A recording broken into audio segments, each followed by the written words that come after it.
बोलिए बंदी छोड़ सतगुरु साहिब कबीर की जय। संत समाज की जय। भक्त जनों की जय। साहिब बंदगी, साहिब बंदगी, साहिब बंदगी। सतगुरु कबीर बीजक साखी प्रकरण साखी 313।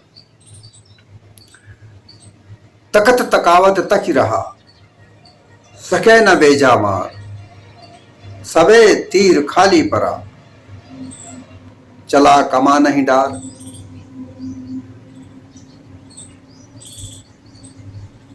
ये साखी भी जीवन के, मानव जीवन के उद्देश्य के लिए उत्प्रेरणा है।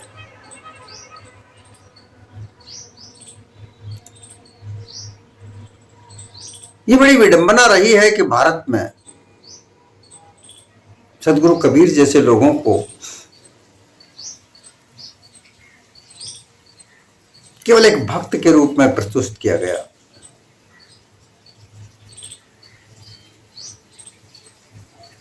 जब भारत आजाद हुआ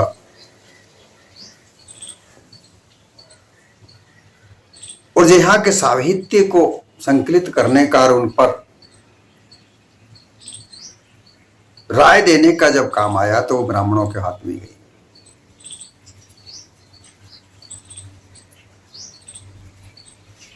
क्योंकि सभी आरंभ से ही यही जानते थे कि ब्राह्मण जो है वही पढ़ा लिखा विद्वान है।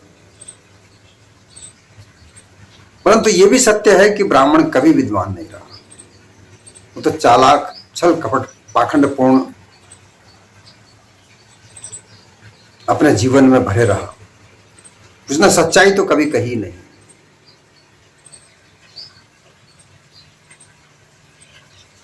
जब मैं सुनता हूं आईएएस प्रशासनिक सेवा सबसे उच्च सेवा है, उसमें ही प्रश्न पूछा जाता है कि सबसे पुरानी भाषा कौन सी है, तो वहां झूठ को सच माना जाता है कि संस्कृत सबकी सबसे पुरानी भाषा है।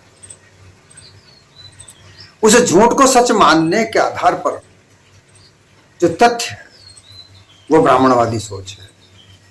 क्योंकि ब्राह्मण की जाति नहीं है, ये एक ब्राह्मणवाद का एक षड्यंत्र है। इतनी बड़ी झूठ को सत्य माना जाए,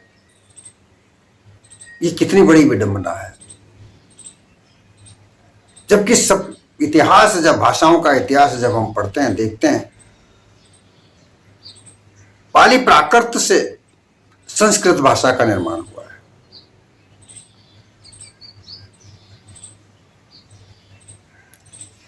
इसी तरीके से सदगुरु कबीर भी एक इतने बड़े विद्वान थे, मानव विज्ञान के विद्वान थे, मानव जीवन के लिए एक वरदान थे। हजारी लाल चतुर्वेदी नाम के एक ब्राह्मण थे। उनको ये जिम्मा दिया गया था कि भारत का साहित्य को वो संकलित करें। उन्होंने मिथ्या अनुमान काल्पनिक वाणियों के शास्त्रों को तो उच्च वर्गीय कहा। कबीर के जैसे वाणी को, शास्त्र को एक तरफ रखकर कहा कि वो तो एक भक्त मात्र था, और वो भी ब्राह्मण ही का जाया हुआ था। ऐसी कहानी गढ़ दी गई कि एक ब्राह्मणी थी, विधवा थी, और रामानंद जी के पास में आशीर्वाद लेने गई। उन्होंने उसे कहा पुत्रवती भव। अब सभी ने हाहाकार मचा के ये तो विधवा, इसके पुत्र कैसे होगा, लेकिन आशीर्वाद दे दिया। बताइए, इनके आशीर्वाद से ही पुत्र होते हैं। जब आशीर्वाद से ही पुत्र होते हैं तो आज इतने सारी औरतें बिना माँ बने घूम रही हैं, लाखों रुपया खर्च कर रही हैं, कितने देवी देवताओं के पास जाती हैं, परंतु पुत्र नहीं। अब भी आशीर्वाद दो, पुत्र पैदा करो।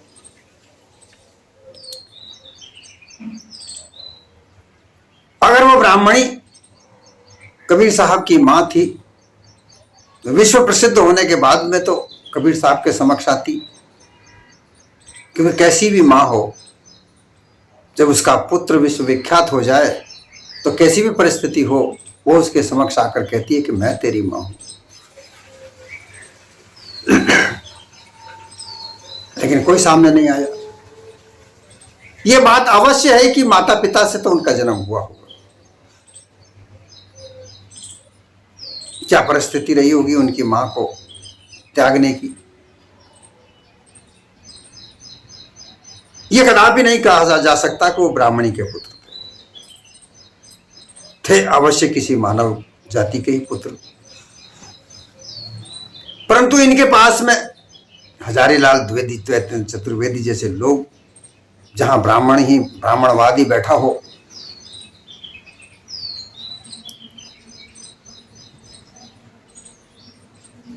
जहां पर ब्राह्मणवाद का कब्जा हो,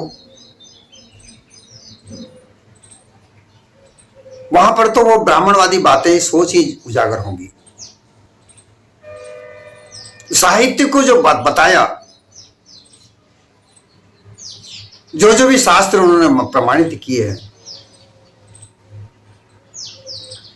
उनमें काल्पनिकता ज्यादा है, और जो सत्य यथार्थ बात सतगुरु कबीर ने कही उसको उठाकर एक किनारे पर रख दिया।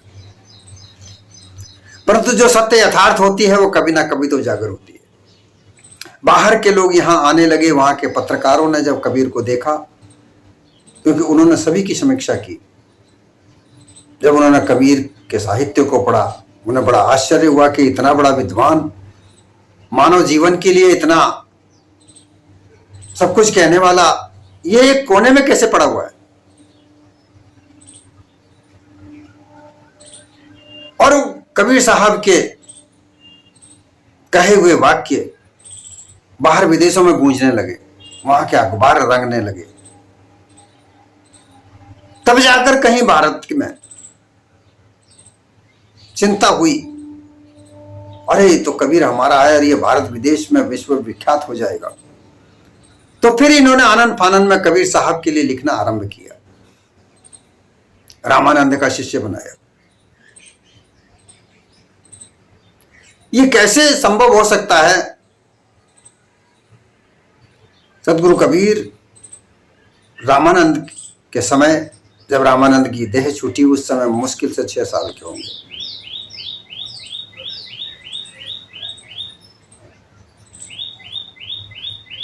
सतगुरु कबीर का जो प्रादुर्भाव जो कहा जाता है, जो तालाब के किनारे जो मिले नीरू जुलाहा को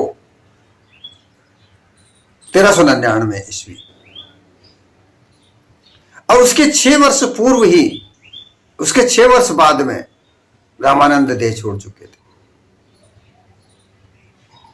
तो तालाब नदी पर जाकर,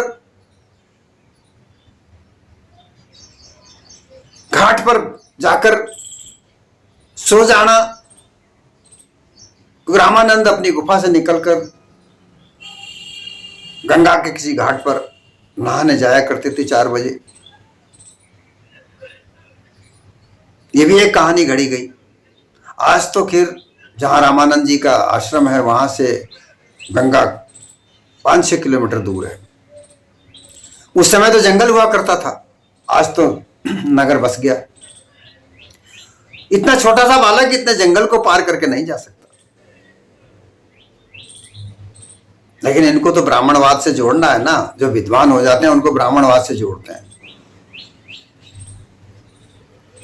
चंद्रगुप्त मौर्य को भी ब्राह्मण से जोड़ा, जबकि चाणक्य नाम का कोई विद्वान पैदा नहीं हुआ।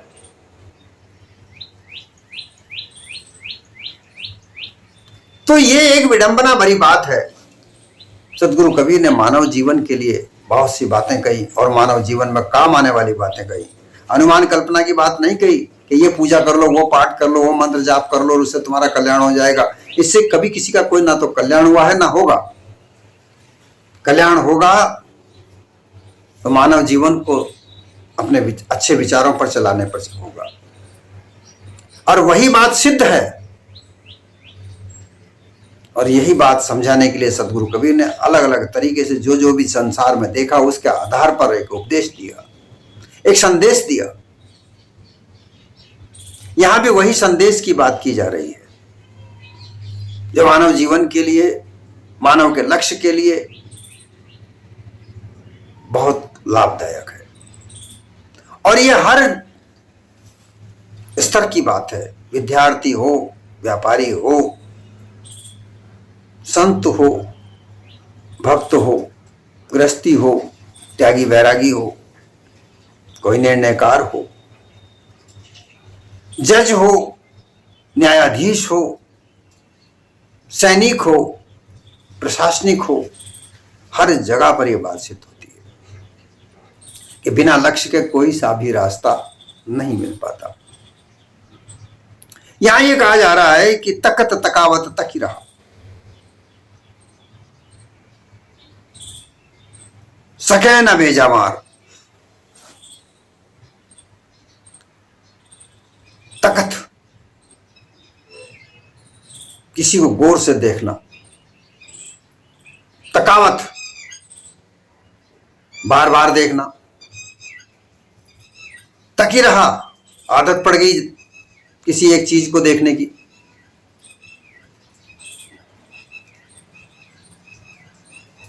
ऐसी आदतों से मानव जीवन भ्रांत हो जाता है, उसकी बुद्धि में भ्रांतियां आ जाती है और चित्त अलग अलग स्थितियों को प्राप्त कर जाता है। जैसा कि चित्त की बात मैंने कही, क्षिप्र, ये क्षिप्त विक्षिप्त, अर्धमूर्छा, मूर्छा, ये स्थितियां जो बात बात में होती हैं, ये सब इसी बात पर होती हैं कि तुम क्या देखते हो, तुम्हारा ध्यान है कहां। तकत तकावत का तात्पर्य यह है कि तुम्हारा ध्यान कहां है, तुम्हारा लक्ष्य क्या है। जिस तरह से अभी सैनिक, उन सैनिकों को रोज हफ्ते में, 2 हफ्ते में, महीने में उनका अभ्यास कराया जाता है।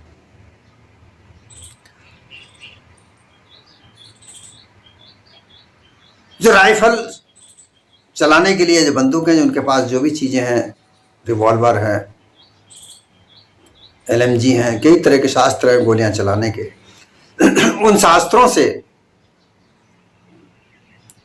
गोलियां चलाने का अभ्यास कराते हैं, निशाना साधने का अभ्यास कराते हैं, ताकि उनका निशाना बराबर बना रहे।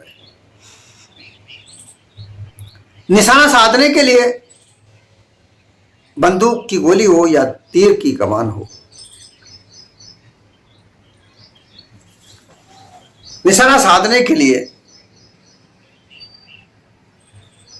लक्ष्य रखा जाता है, अर्थात सामने एक निशाना, कोई चीज रखी जाती है, उस चीज पर निशाना साध कर बंदूक की गोली या तीर छोड़ा जाता है, उसे भेदा जाता है। फिर वह चीज बड़ी से बड़ी होती हुई छोटी से छोटी होती चली जाती है।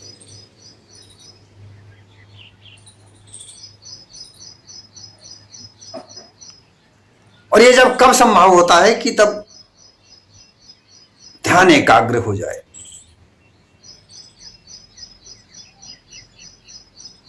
केवल ध्यान उस लक्ष्य पर रहे जिस पर गोली लगानी है या तीर मारना है। अगर ध्यान उस समय कहीं अलग चला गया, अब ध्यान वहां आंखों से लगना है, आंख उस लक्ष्य पर जमानी है और उसके आधार पर वो तीर हो या गोली। बंदूक की जो नाल होती है उसके सामने एक मक्खी बनी होती है और पीछे जहां से निशाना लगा है वहां एक कट होता है, उस कट में से देखकर उस मक्खी के द्वारा सामने का निशाना जो लक्ष्य होता है उसको मिलान किया जाता है और उस पर पूरा ध्यान केंद्रित करके फिर गोली चलाई जाती है। उसी तरीके से तीर को भी ऐसे ही छोड़ा जाता है।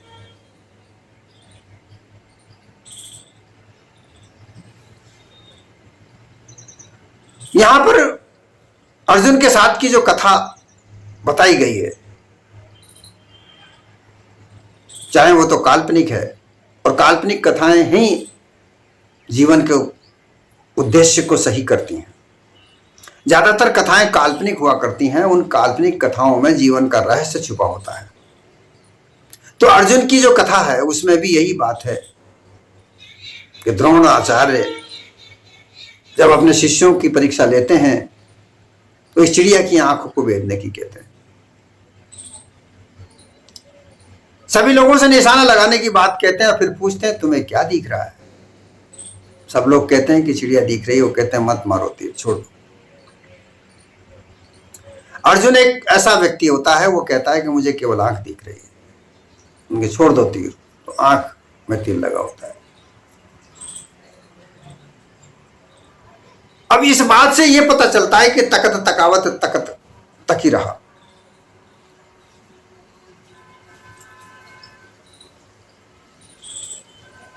इसमें मानव जीवन संसार के दृश्यों को देख देख कर कहीं आनंदित होता है, कहीं उद्वेलित होता है, कहीं रोमांचित होता है, कहीं भयभीत होता है। क्योंकि चित्र विचित्र तो कई तरह के हैं, विभत्स भी हैं, सुंदर भी हैं, मनमोहक भी हैं, रोचक भी हैं, डरावने दृश्य भी है। तो कोई डरावना दृश्य दिखता है तो भूत प्रेत का नाम लेकर भाग जाते हैं, डरते हैं, इतना भय लगता है कि उस आदमी को बीमारी बन जाती है। कोई रोमांच में इतना उद्वेलित हो जाता है कि उस रोमांच में ही मस्त हो जाता है। बार बार देखने की ललक ऐसी लगती है कोई चित्र को देखने के बाद कि बार बार उसी को देखने की प्रयास करता है। लक्ष्य भटक जाता है, और लक्ष्य भटकने के बाद में जीवन कुमारकगामी हो जाता है। इसलिए लक्ष्य सही हो तो जीवन भी सही रास्ते पर चलता है।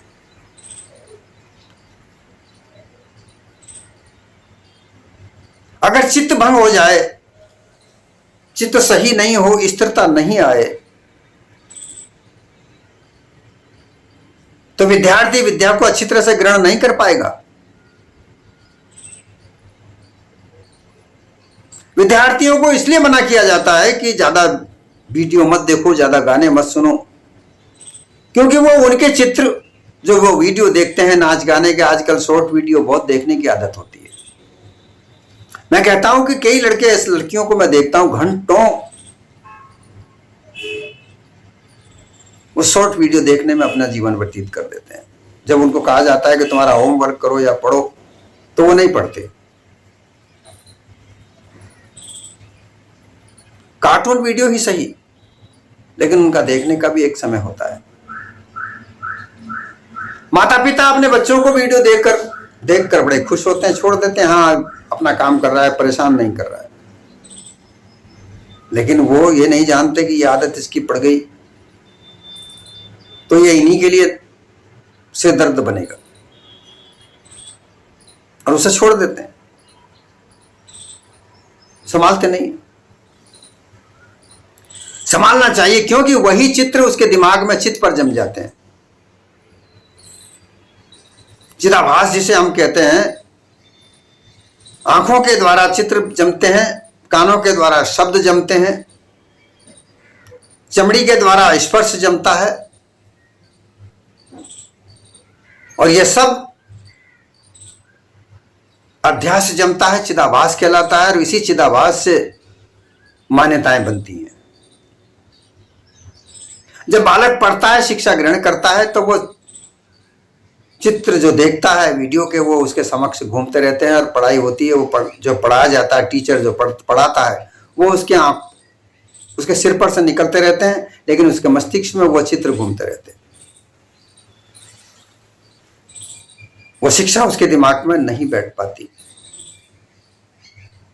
जब वो परीक्षा देने जाता है तो उस वक्त भी वही दशा होती है।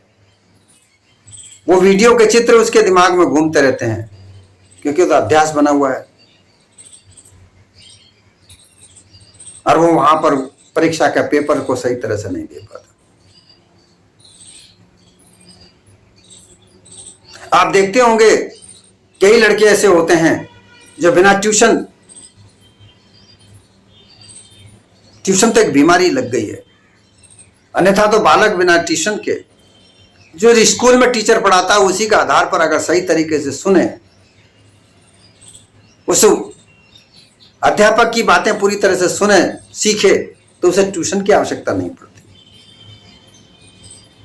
और ऐसे बच्चों को मैंने देखा है बिना ट्यूशन के आधार पर 95% नंबर लेके आए। उसका ध्यान है ही नहीं तो चाहे वो कितने ट्यूशन लगा दो, ध्यान की बात है। लेकिन उनका ध्यान तो तकत में है। वो वीडियो देखते हैं, तरह तरह के नाच गाने देखते हैं, नाच गानों में मस्त होते हैं, बड़े कलाकार बनने की प्रयास करते हैं। इसी तरीके से मानव जीवन भी यही है कि तुम्हारा ध्यान किस जगह पर है।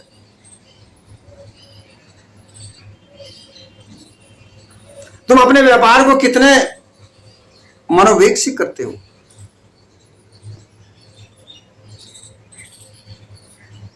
कितने स्वस्थ मन चित्त बुद्धि से करते हो। स्वस्थ मन बुद्धि चित्त को रखने का तात्पर्य यही है कि उसमें कोई विकार नहीं आना चाहिए। मन चित्त बुद्धि हर जगह काम आती है, चाहे तुम कहीं पर अफसर हो,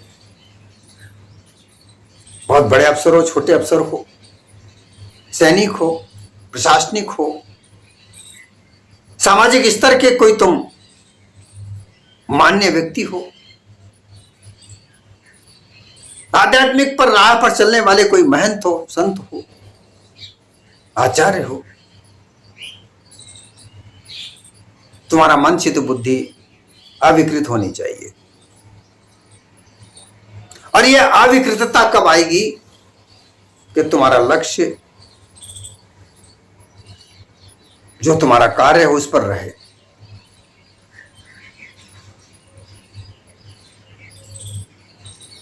सामान्य व्यवहार हर व्यक्ति करता है।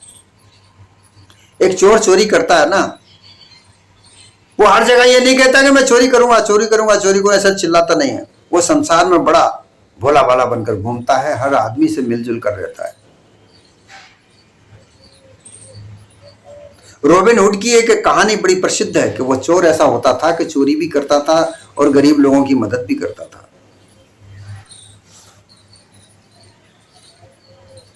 चोरी तो करता था लेकिन लोगों की मदद भी करता था, गरीब लोगों की मदद भी करता था।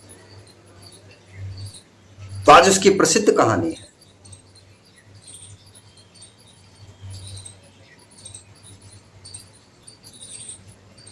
इसी तरीके से सामाजिक व्यवहार भी है और तुम्हारा कर्तव्य भी है।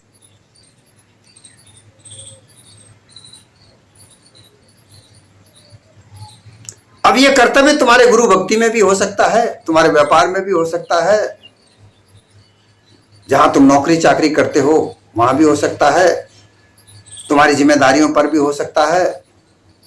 क्योंकि मानव जीवन बड़ा विशाल जीवन है। इसमें एक तरफ कर्तव्य है तो दूसरी तरफ अधिकार भी है।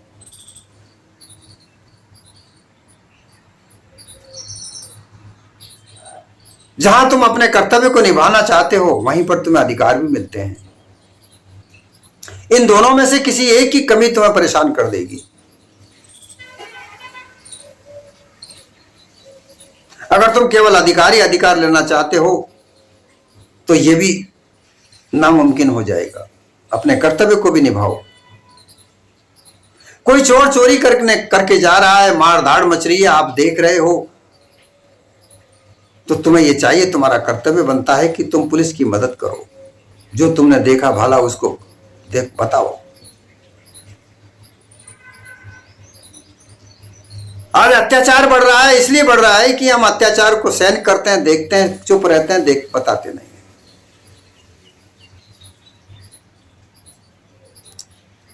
शुद्ध रूप से मानव जीवन का जो लक्ष्य होता है वो ये होता है मानवता।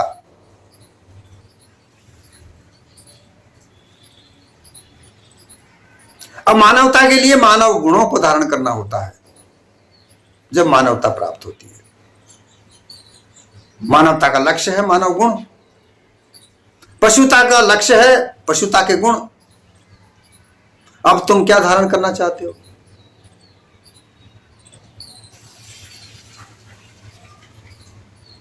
इस संसार में शैतान भी तुम ही हो, हैवान भी तुम हो, भगवान भी तुम हो।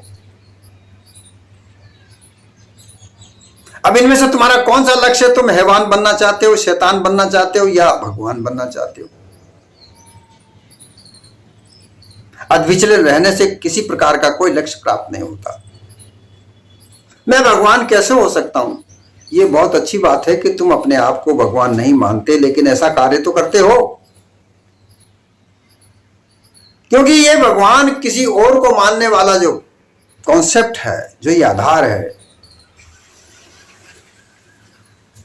ये आरंभ में अच्छी तरह से बढ़िया था, अच्छा था, क्योंकि कोई अहंकार उसमें नहीं आ जाए, इसलिए वो ये कहता था कि भाई मैं नहीं कर रहा, ये कोई और कर रहा है। बड़े बड़े दानी विद्वान अपनी विद्वता का परिचय देने के बाद में अहंकार नहीं करते, ये मैंने किया है, मेरा विद्वता है, मैं इतना बड़ा विद्वान हूं, ऐसा कभी नहीं कहता। वो कहता भाई मैं कुछ नहीं हूं, करने वाला कोई और है, ताकि उसके मन में घमंड ना आ जाए, अहंकार ना आ जाए। ये बहुत अच्छी बात है। लेकिन किसी भगवान को अपने से अलग मान लेना और फिर नामांकित कर देना, ये गलत बात है।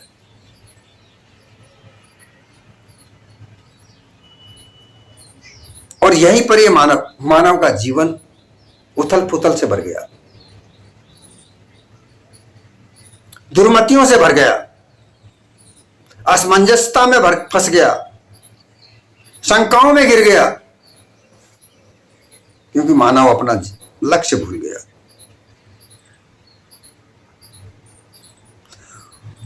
और उसमें से निकाल करके सत्य सार निकाल करके सतगुरु कबीर ने वो लक्ष्य दिया, और वो लक्ष्य कहीं और से नहीं दिया, अनुमान कल्पना के सार वाणियों से दिया है। अनुमान कल्पना को निकालकर, क्योंकि इतनी अनुमान कल्पना की वाणियों में इस मानव जीवन को फंसाया लोगों ने, जहां कुछ प्राप्त नहीं होता, और बड़ा चढ़ाकर बात कह करके लोगों को भ्रमित कर दिया। मानव जीवन को सरलता से समझाने का प्रयास सतगुरु कबीर ने किया। इतने बड़े महान विद्वान, मानव जीवन के रक्षक कोई और नहीं हुआ। लेकिन विडंबना इस भारत की देखो, विद्वानों की कभी पूजा नहीं होती और शैतानों की पूजा होती है। लिखने को तो कहानी ऐसी ऐसी लिख दी कि पारावार नहीं, लेकिन मानव जीवन को उसके आधार पर बनाने का कोई सार नहीं। लक्ष्य तब प्राप्त होता है जब मानव जीवन को उस लक्ष्य को प्राप्त करने के जैसा बनाया जाए। तकत तकावत तकत रहा तक ही रहा, यही स्थिति विचलित स्थिति है। ये भी देख रहा है, वो भी देख रहा है, वहां भी देख रहा है, लक्ष्य कहां लगेगा?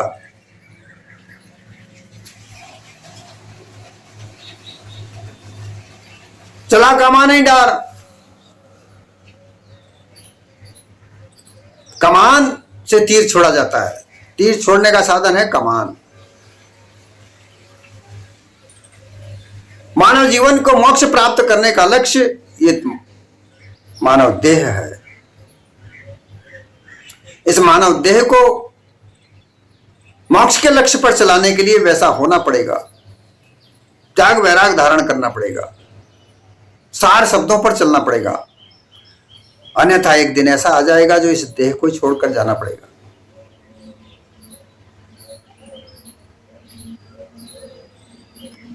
सतगुरु कबीर की एक एक शब्द मानव जीवन के लिए अमृत है। समझना चाहिए। ऐसे मानव जीवन को सरलता से बनाने का प्रयास सदगुरु कबीर ने समझाया। लोगों ने तो उल्टा फंसा फंसा कर, अनुमान कल्पना में जकड़ जकड़ कर भ्रमित कर दिया। उस भ्रमनामे से निकलने का एकमात्र रास्ता है सदगुरु कबीर का सिद्धांत। उनका दिया हुआ लक्ष्य, उनका कहा हुआ शब्द हर मानव को समझना चाहिए।